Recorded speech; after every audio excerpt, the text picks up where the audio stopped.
my TrueNORTH, the UK's leading ethical coaching company. Not necessarily because I've branded myself as such, because we won an award in 2017 in the City of London that recognised us as the ethical coaching company, and therefore we've adopted that. We were 6 years old last week, and 4 years ago we were awarded this piece of glass from the City of London, recognising us for our ethical standards in what we do and who we are and what we deliver, and therefore we added it as a strapline ever since.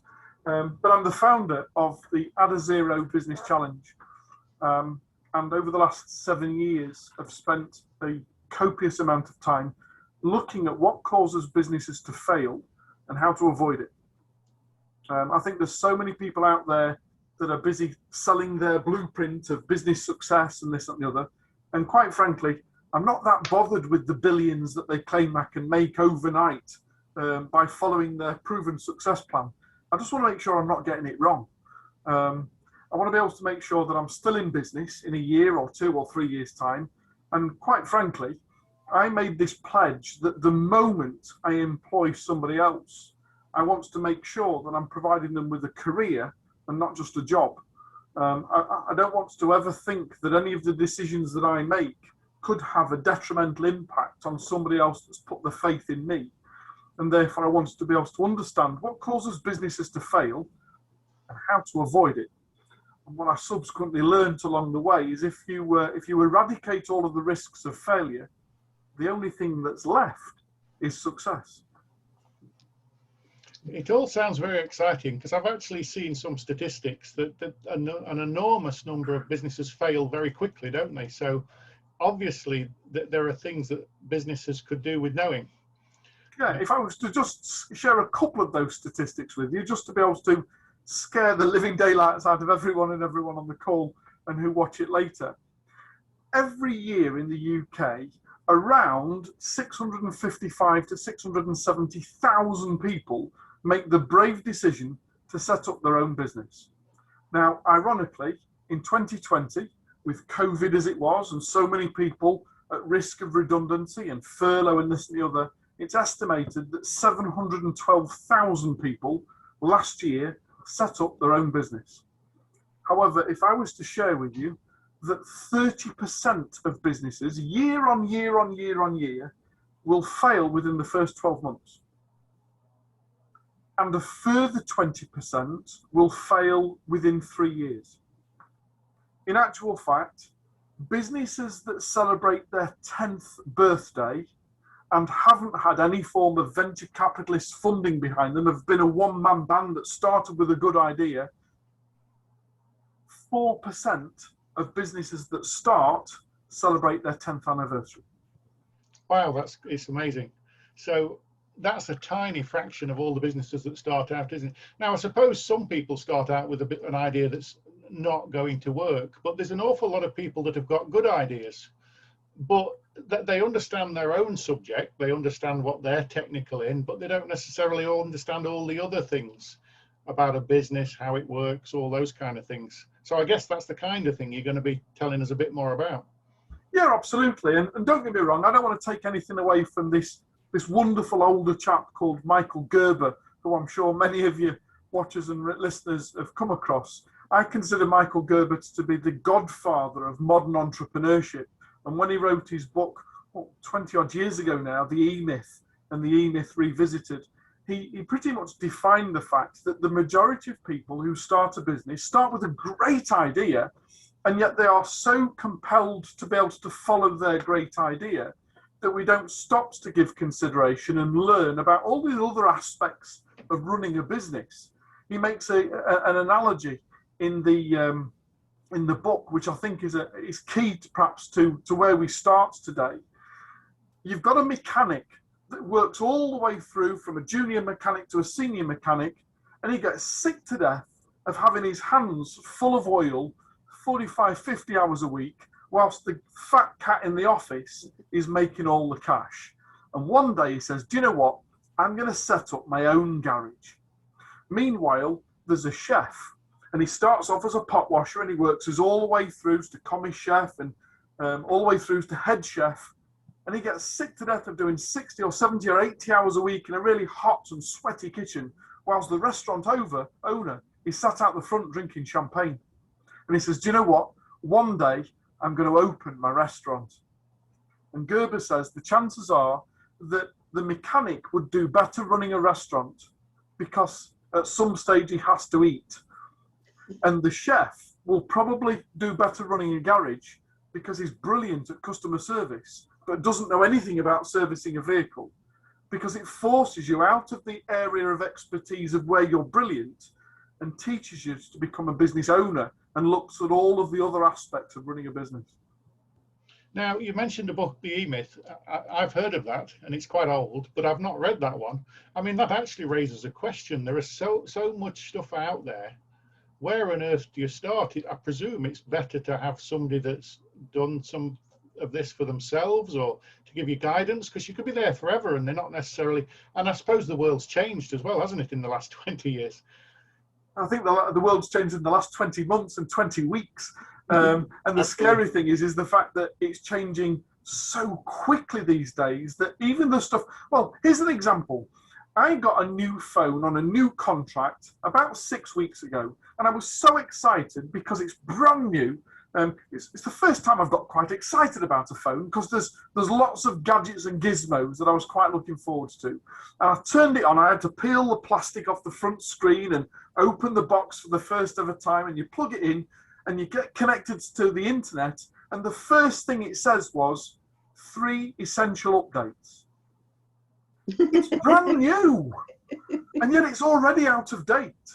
And that's the purpose. That's the whole thing about where we are right now, is the fact that my book came out 5 weeks ago, and there's elements of it that I can already think, well, I could update that, and that is more relevant, and I need to be able to add that to the next edition, because it's so quickly changing. But yeah, for anyone that wants to be able to succeed in business, and to be able to grow significantly rather than simply earning a living, I encourage you that if you haven't already got one, go out and get a £2 coin and hold it and make it your lucky charm. Because for anyone that wants to know the true essence of how to be able to significantly and sustainably grow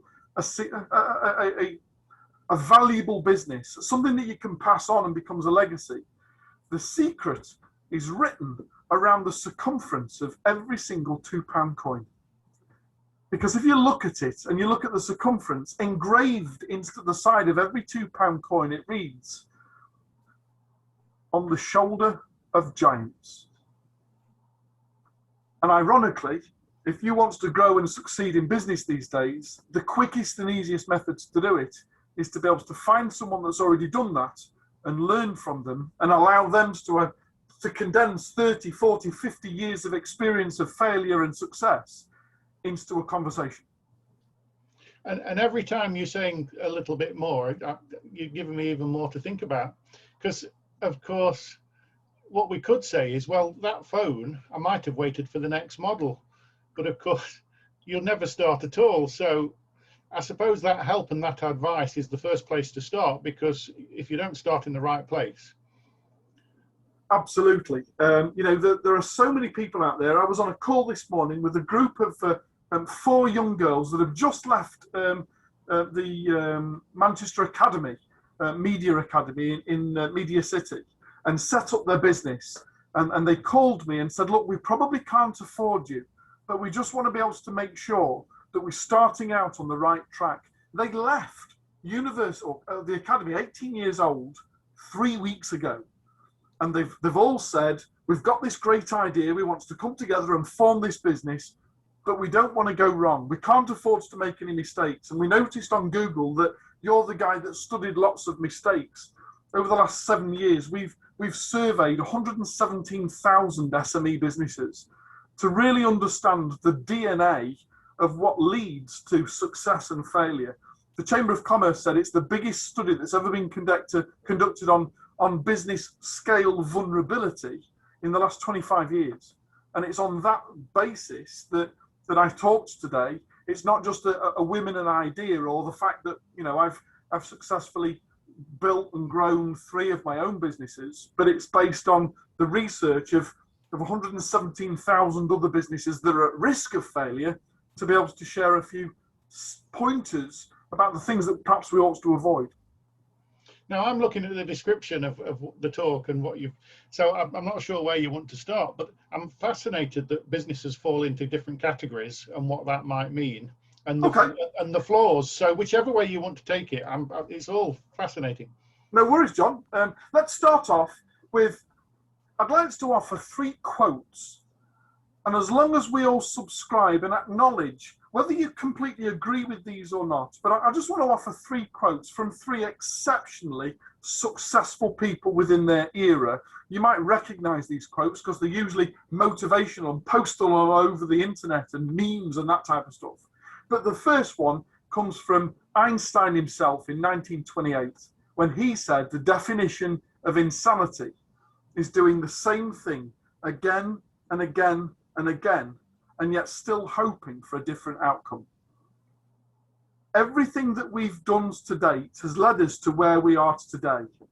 And if where we are today isn't where we would like to be in the future, perhaps the first thing we have to do is look at the path that we've taken and determine, is it leading us closest to where we want to be? Or is it simply leading us round and round in circles in the hope that one day we might be able to get off? Okay? The next one is from Winston Churchill.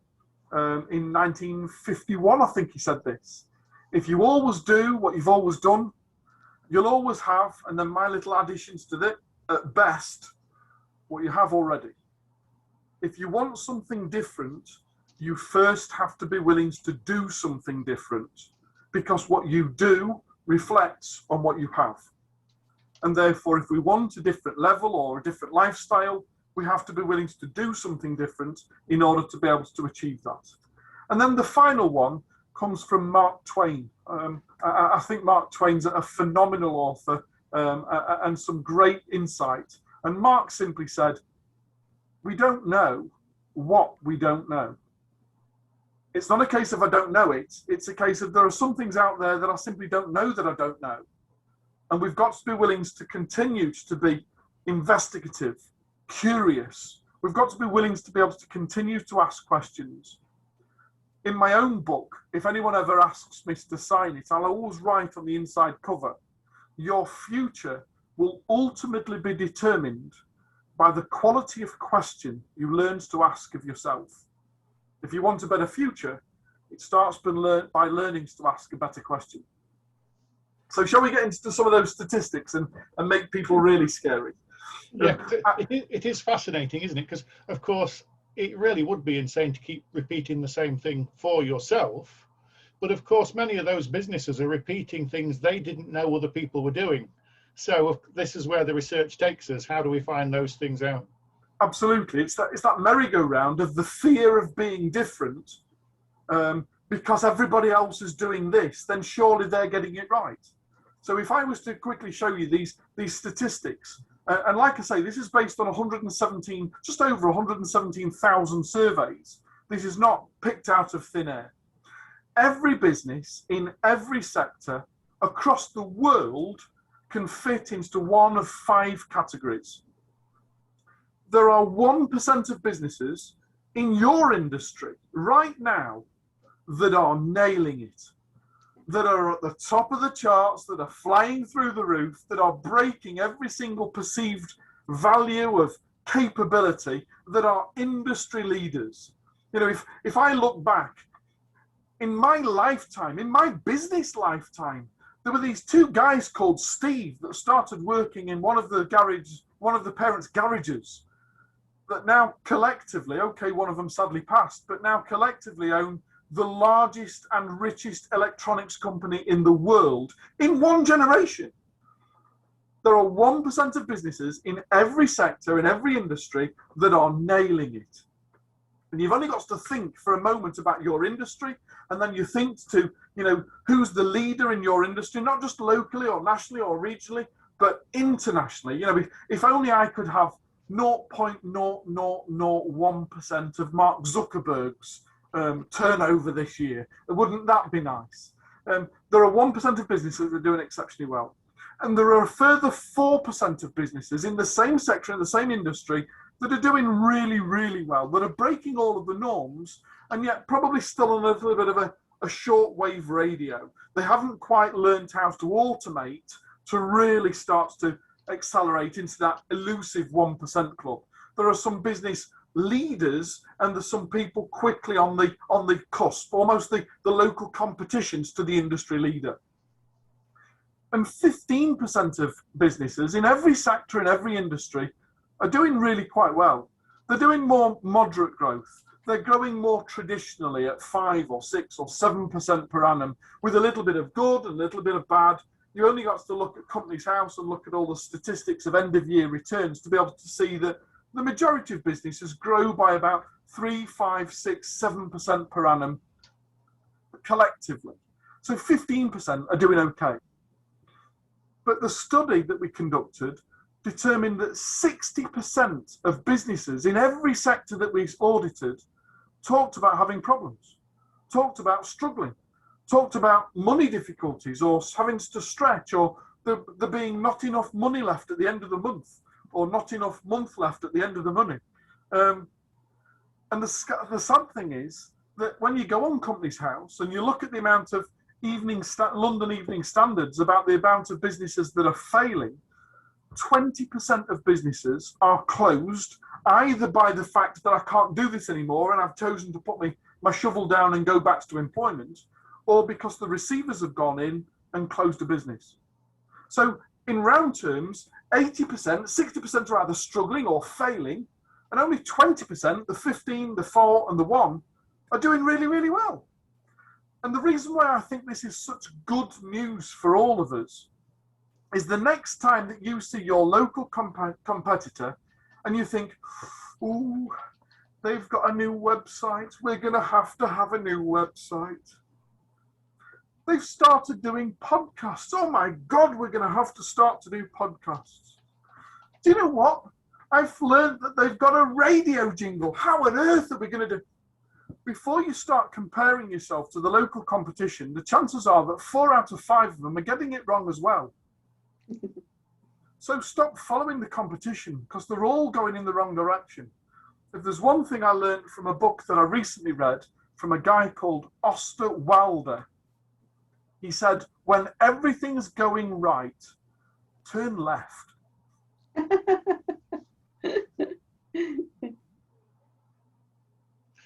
No, that's brilliant.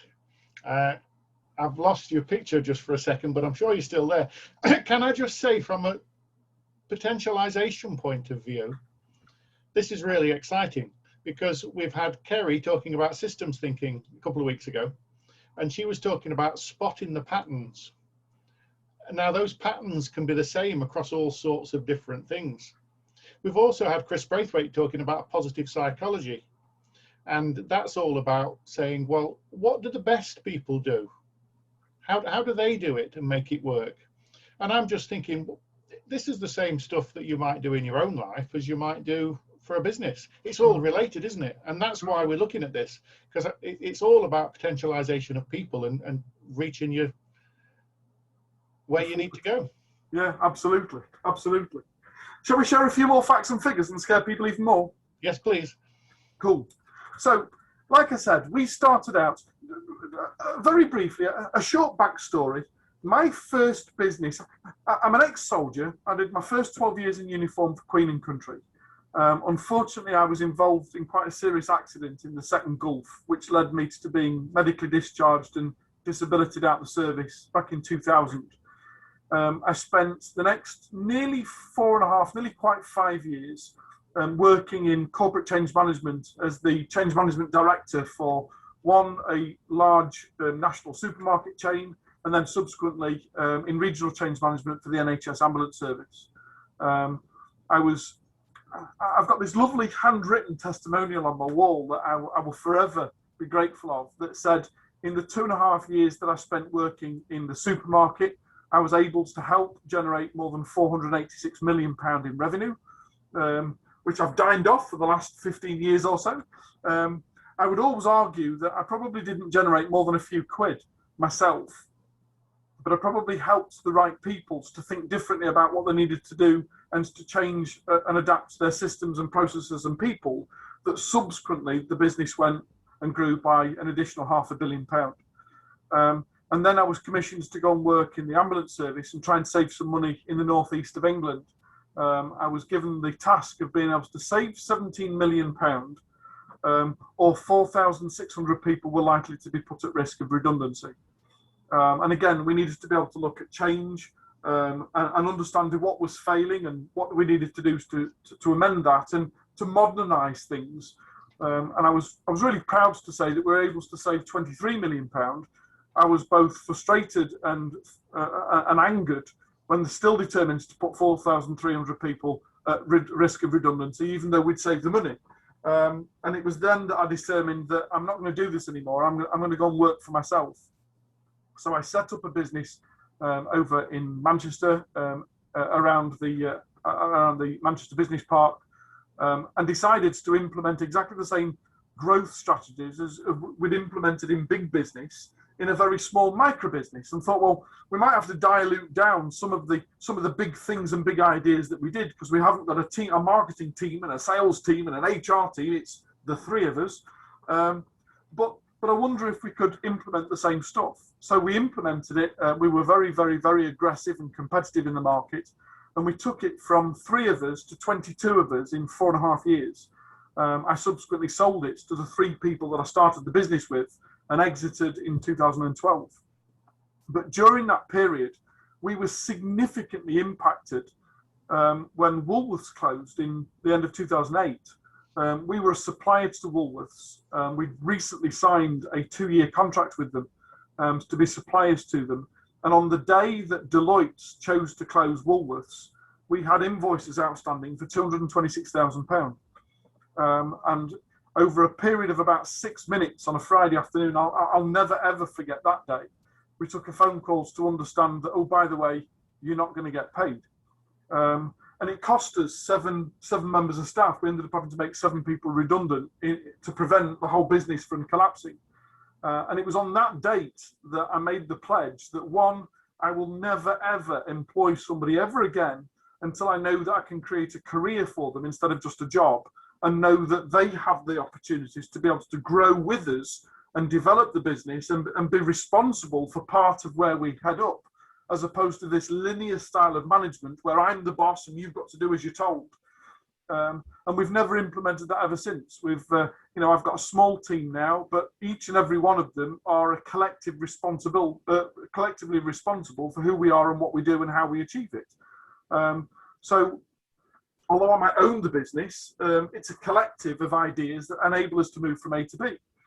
But the other thing was, I wanted to understand what caused Woolworths to close. At the time, they were $4 billion a year turnover. They employed 37,000 people. There's no way you can get to 881 stores across the UK and then subsequently make a mistake. Surely something was written on the wall that determined that this was likely to happen. So after I'd sold my business in 2012, I bought the data that Deloitte used to close Woolworths to look to see if there was a pattern. You mentioned that Kerry was talking all about systems and processes and looking for the dots and the patterns. Well, I bought the data that Deloitte used to close Woolworths to understand if there was a pattern. And the first thing I found was I was still too emotionally impacted, even 3 years later, to be really pragmatic with the data. So I turned it over to a team of data analysts and asked them to look at it on my behalf. And very quickly we identified that Woolworths was destined to fail 10 years before it failed. The writing had been on the wall that the errors were already there that no one was willing to address. And I thought, this can't be just pertaining to Woolworths. This can't just be unique to one business when so many other businesses on the high street were going Pete, Tong and south at the same time. And what led me over the next 4 years was to start looking at national business failure. And over the next 4 years, me and this data team have looked at 153 national business failures, anything that was more than 50 million and more than 30 sites. And we collected the data and we started looking for patterns. So the next bit of data I want to share with people is the 3 most common flaws that we found in all the businesses that failed. Now, don't get me wrong, there's a whole multitude of reasons why a business might eventually fail. Eventually, a business fails for one of two reasons. It either goes broke or it grows broke. And what I mean by that is, one way or another, it runs out of cash. There's either not enough cash coming in or it's going out too quickly. And either way, you end up with a hole. And Woolworths went through a £886 million hole. You can't patch that up with a little bit of sticky plaster.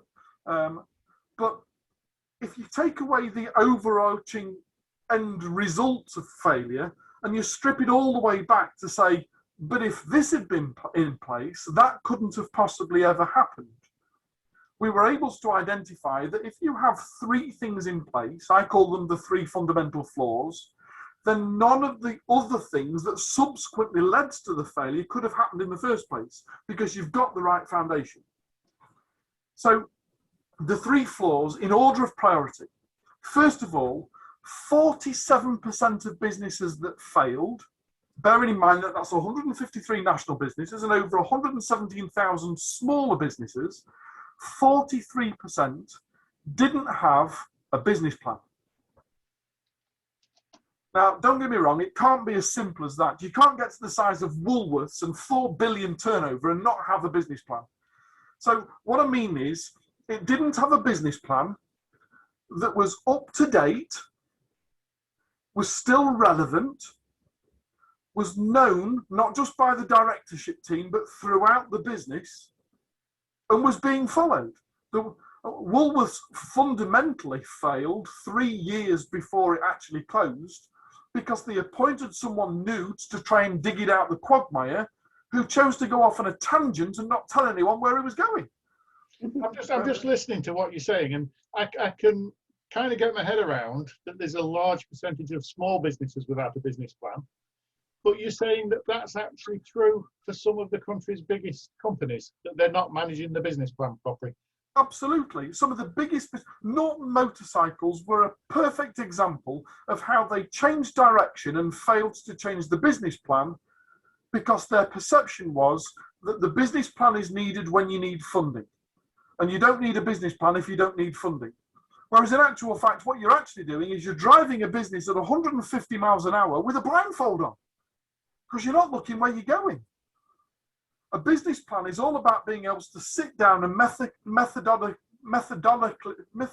you know what I mean? Yes. Methodically. Thank you, methodically plan where you're heading next, as opposed to getting to the end of the year, getting your end of year accounts and looking at them and saying, well, we didn't have a very good year last year, did we? I've just got to say very briefly, I hope she doesn't mind, but my partner, I was driving a few months ago, and she put something in front of my eyes and says, what do you think of this? It's like, no, this isn't safe. It doesn't work. And you're saying that's what they actually do, these businesses. Absolutely. There's such this perceived idea that a business plan is related to raising finance. If I don't want to raise finance, I don't really need a business plan. And therefore, the plan that I wrote 3, 4, 5 years ago will be suffice. Whereas in actual fact, your business plan is the heartbeat of your business. It should be a living document that's referred to daily, weekly, monthly. It should be a live document to which all decisions are made, as opposed to written once, left on the shelf and left to dust. So that's the first one. 47% of businesses didn't have an up-to-date business plan that was being implemented by the business. I'm speechless. So we better go on to something else, because that's quite shocking on those big businesses. Okay, so we've gone from 47%. The next flaw is only 39% of businesses failed as a result of number 2. I call it the people, system, process dichotomy.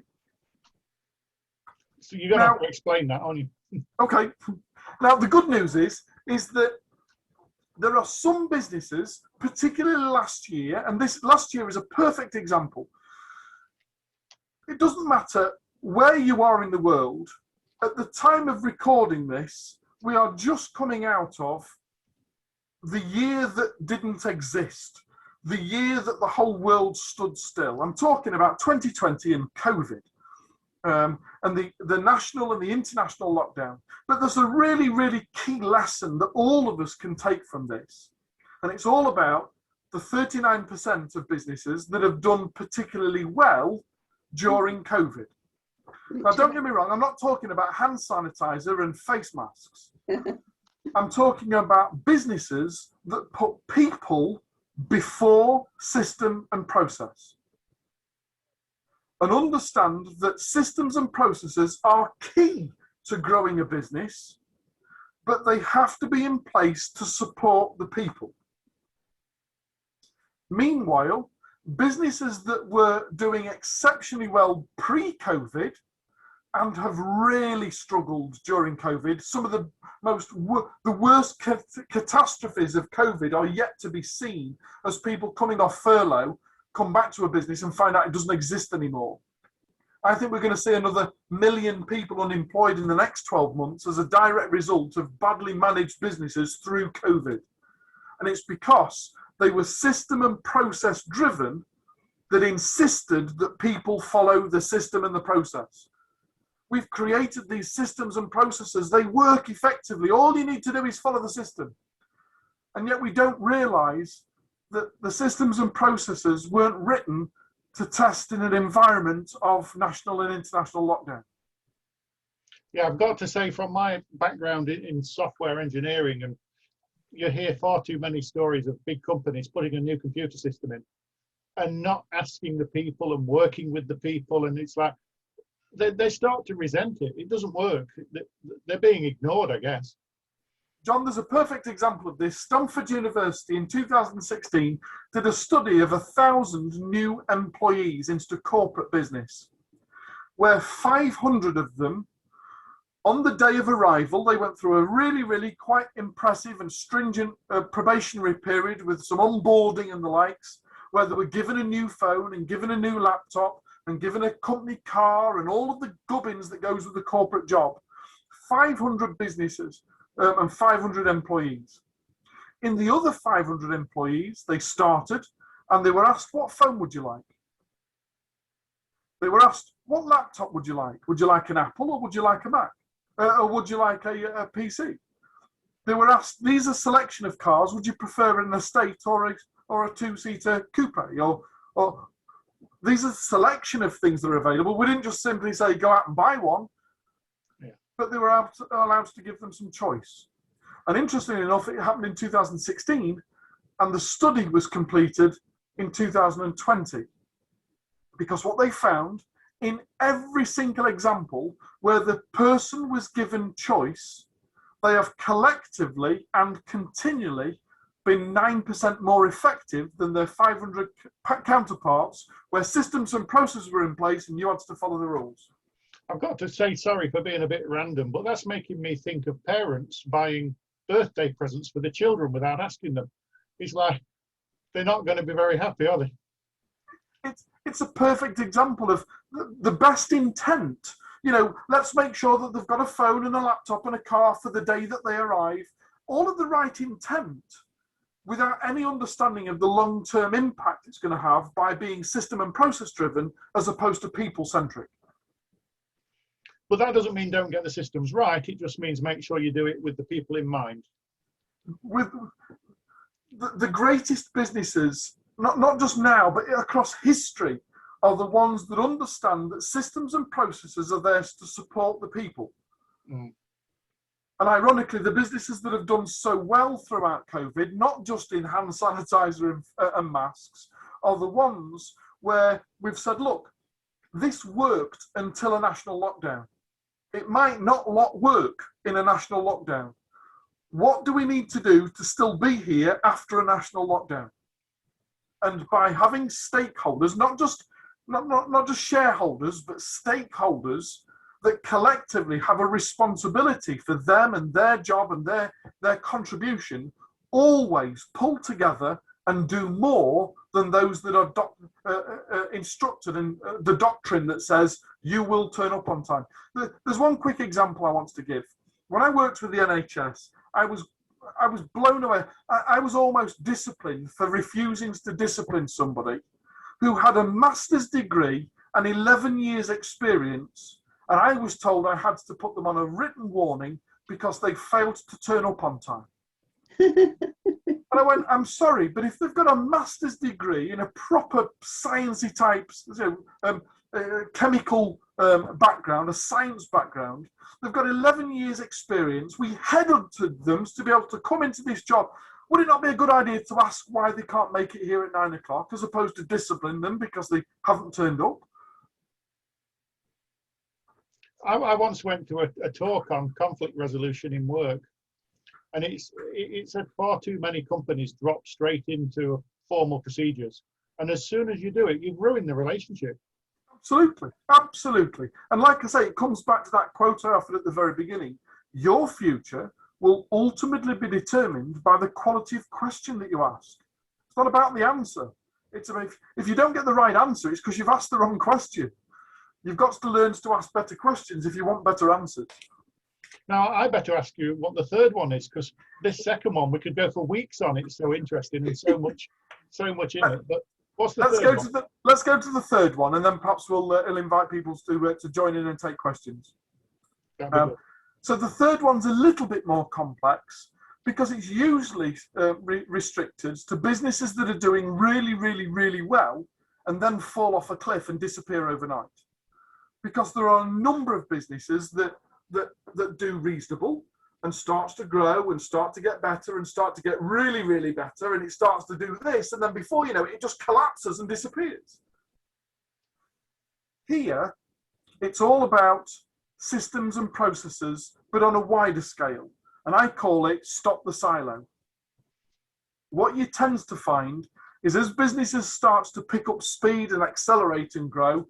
I was working with a client probably 3 or 4 weeks ago that over the last 2 years have gone from 30 staff to 160 staff in about 18 months, 2 years time.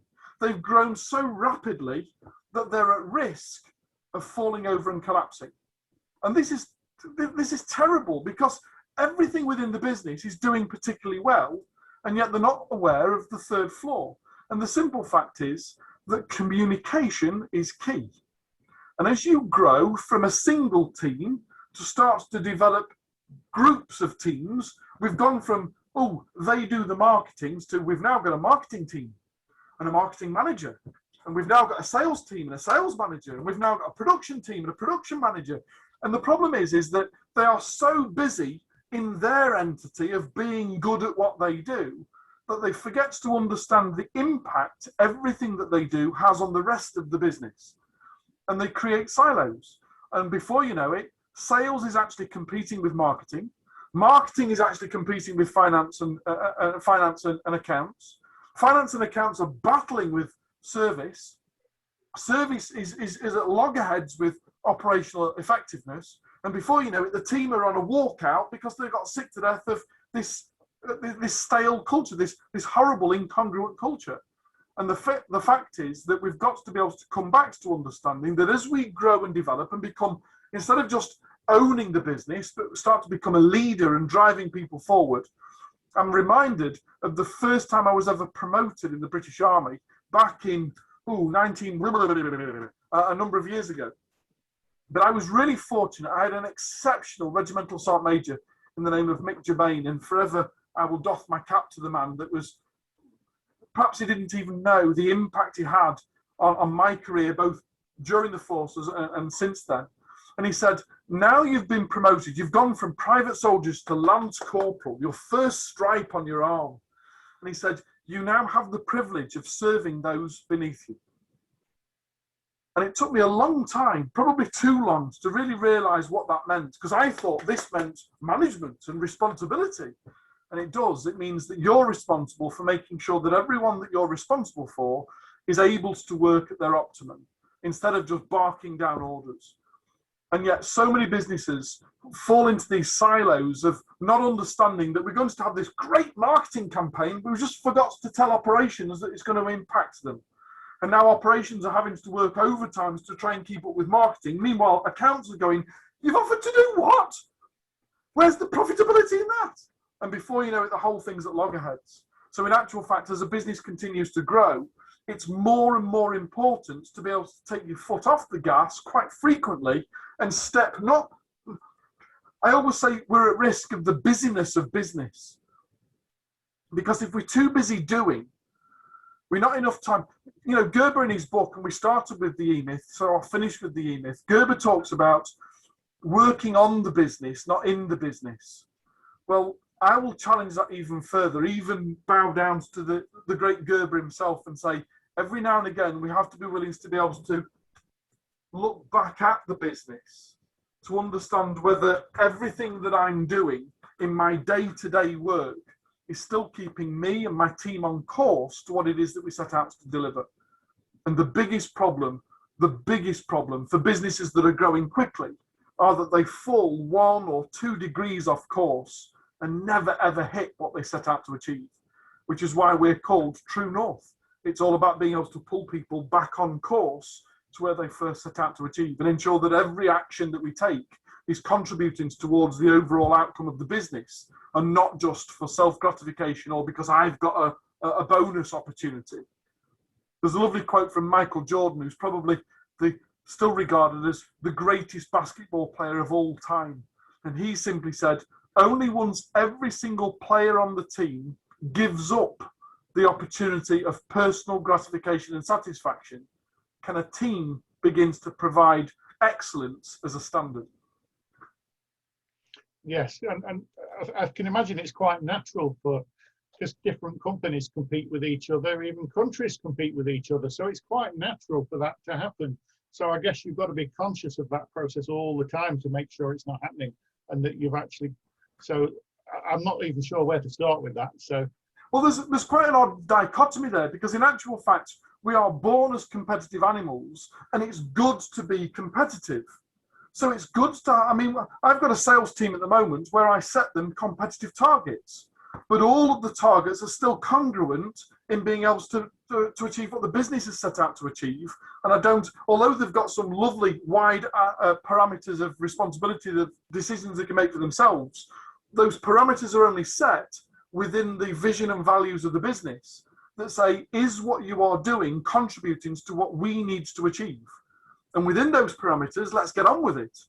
Outside of those parameters, you're risking deviating off course from where we as a business wants to be, and that's going to impact everyone, not just your bonus at the end of the month.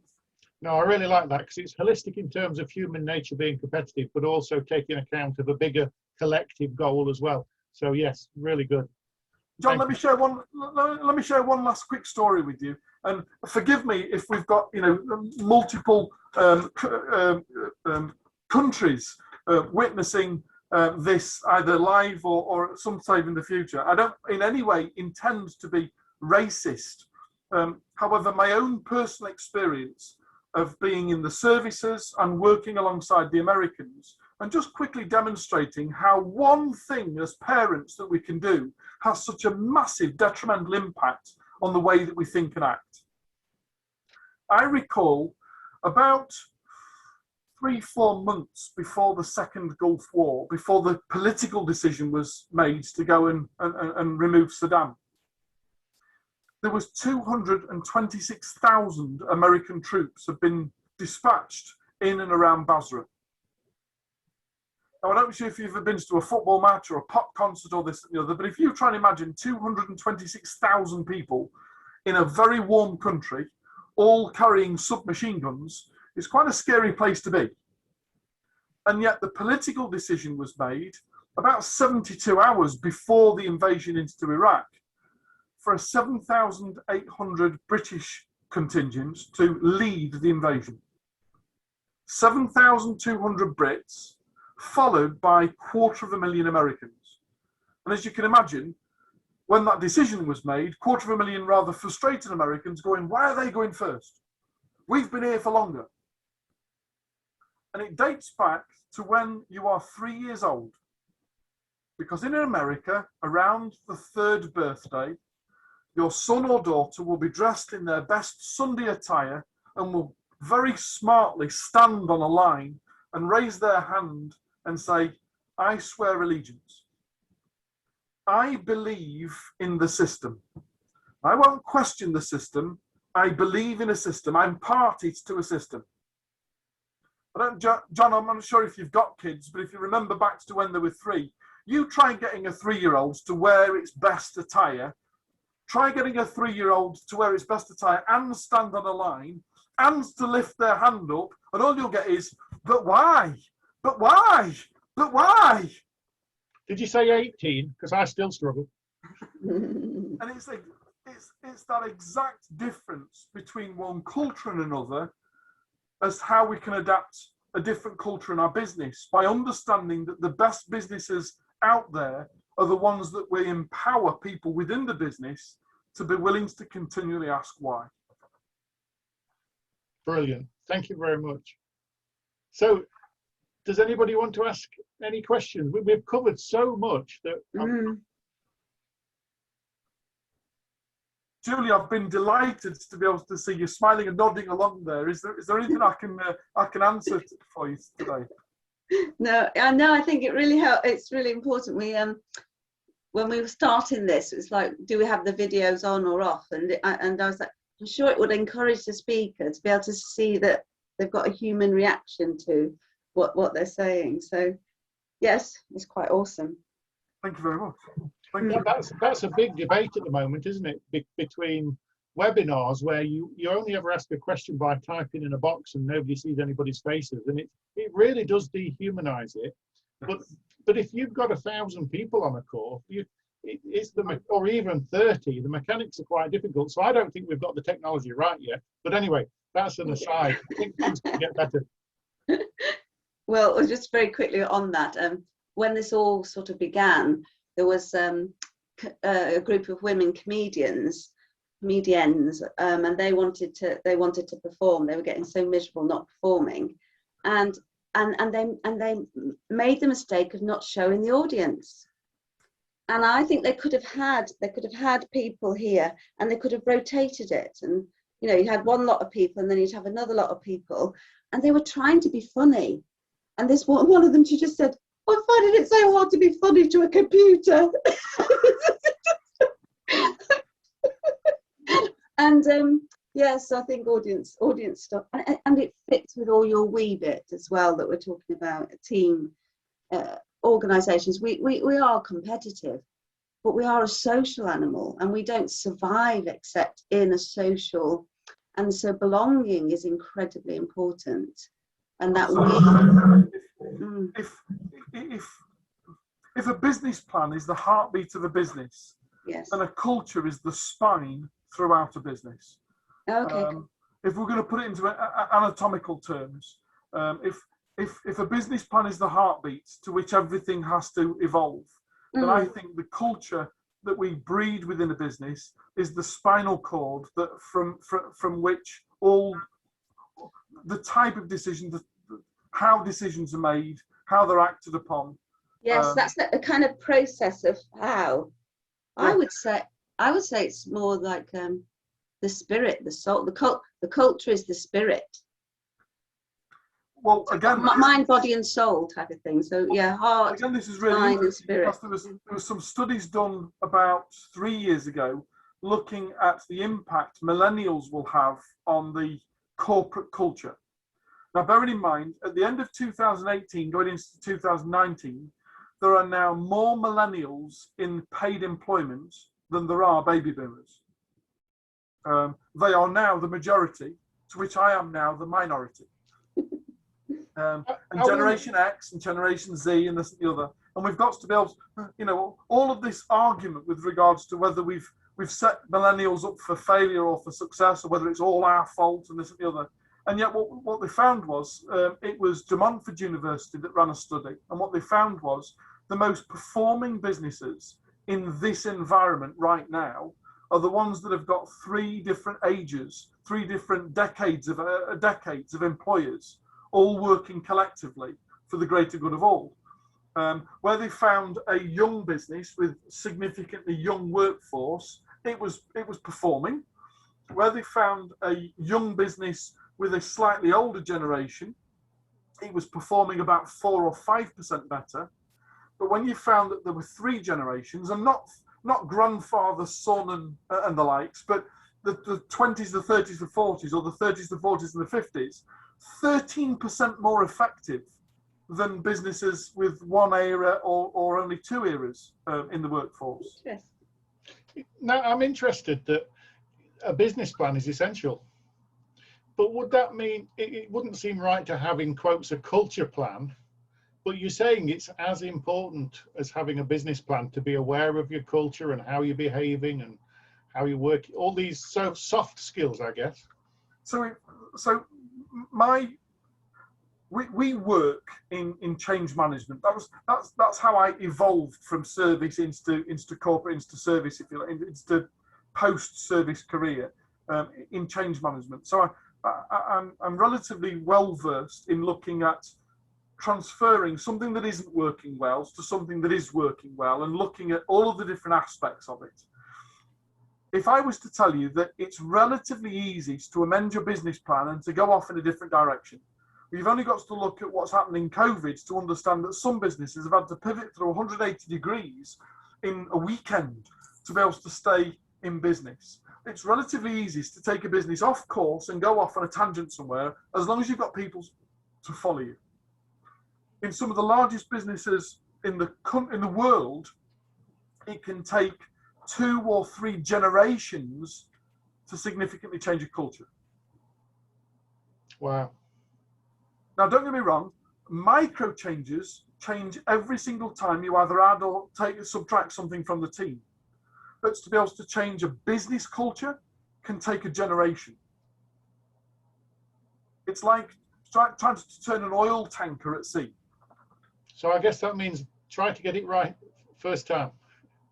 Well, just understand that it's a forever evolving beast.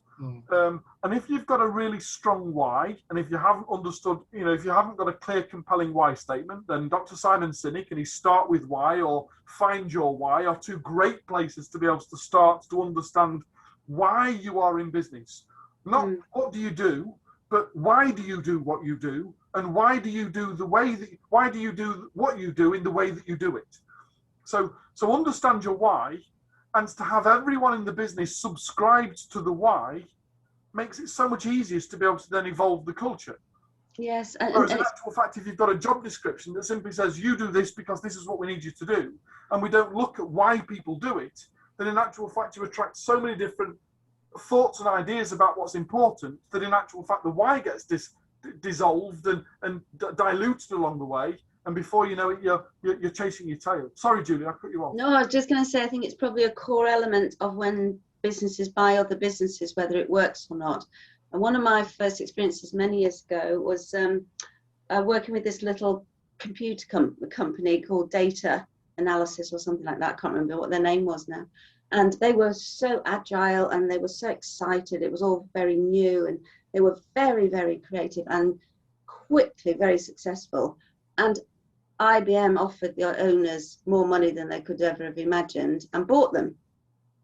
Within a year, 60% of them had left. Yep. And the others were on the brink of leaving. Yeah. Because it's a totally different culture. Absolutely. Ironically, one of the things that we teach within My True North is how to, when we talk about scaling businesses, we often help businesses to grow through merger and acquisition. Once you've got all the systems and the processes and the people in place, the quickest route to be able to get from zero to hero is to be able to buy out other businesses that have got the same culture and the same vision and the same values, and come almost as a collaborative or a collective, a cooperative, that collectively we can all make a bigger difference. So one of the big things that we do within True North is helping people to identify opportunities to be able to buy out and merge with other businesses of the same ilk, or that have got the right client base or the right products. I did one last year, and one business, a small business, had some exceptional intellectual property, but didn't have the structure to be able to spread this quickly to everywhere it needed to be. Whereas another business had this phenomenal infrastructure, but didn't have this collective IP. And to be able to put a merger together and say, well, we'll create a partnership that you can bring your IP into a far bigger infrastructure, and we can deliver it collectively, everyone's a winner.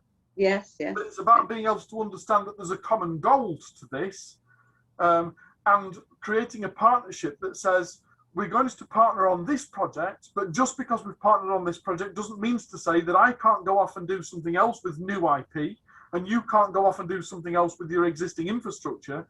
It's not about being so tightly woven that you start to glue together, because my idea of success might be significantly different to your idea of success. One of the first things I do with anyone that we start working with is ask them to write down, what does the word success mean to you? Because if I'm going to help you achieve it, I need to understand what it is I'm helping you to achieve. Some people say it's a lot of money. Some people say, I don't care about the money. I simply want to be able to have my life back. Yeah. Sorry, I was just going to say we've virtually done an hour, but I wonder if anybody else has got a burning question before we close and say thank you. I just wanted to say something. I'll try and keep it down to a shout out. I'm just starting from scratch, right? So I've always had big ideas, but most people run away when I tell them. And so when I saw the go big, go home, I went home quite a lot of the times because, as I said, nobody came out to play.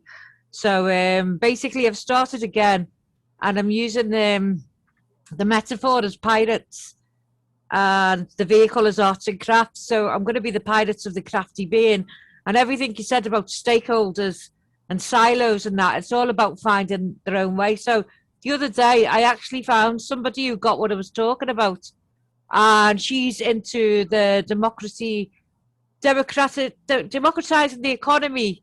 And she's like, oh my God, you should have so much confidence in your ideas. I was like, Caroline, thank you.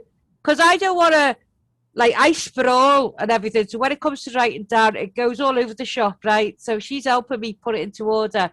And the amount of people who've actually started saying yes to me when I ask something now. And as I said, I'm starting from scratch. I'm starting from nothing. And it's all about giving people the opportunity to find who they are, what they are, and everything else. And definitely it's also like a cooperative, collaborative approach. But obviously, dressing up as a pirate is optional. Let me share one quick thought with you.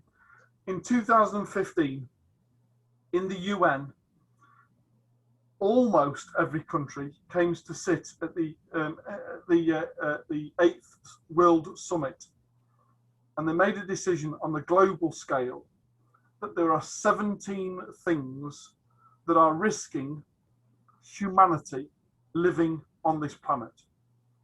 It's called the United Nations 17 Global Goals, Sustainability Goals.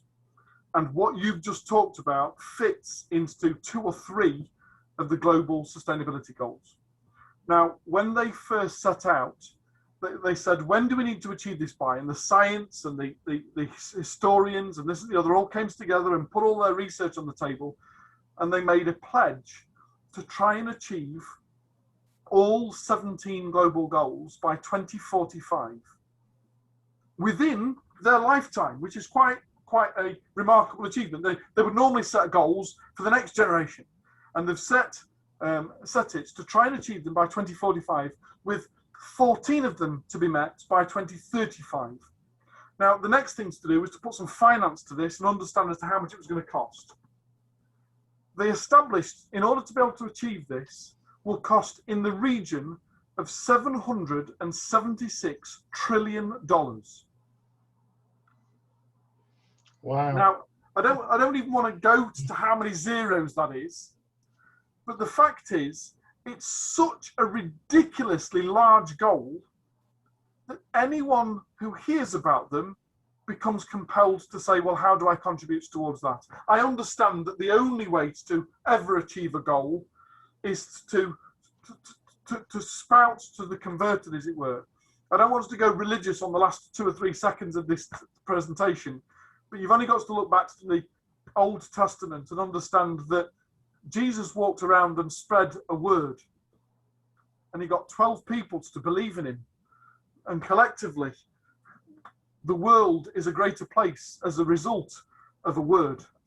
So believe in who you are and what you've got to deliver to this world. I always say, have something that's a BFAG, that's a big, fat, hairy, audacious goal that's so scary that unless you are completely and utterly mad, you've got no way at all of possibly even attempting to achieve it. Because the more people you tell it to, and the more emotive you are when you tell it, the more you will emote somebody else to be able to say, that sounds cool, how can I help? Jay, that was certainly big. Unfortunately for now, we've all got to go home, but we will come back and we'll talk to a lot more people. But I'm hoping a lot of people will be watching this over the next few weeks. It'll be on our YouTube channel and more. And all I can say is thank you very much. That was brilliant. God bless you. Thank you so much. Thank you very much for your time, and good night.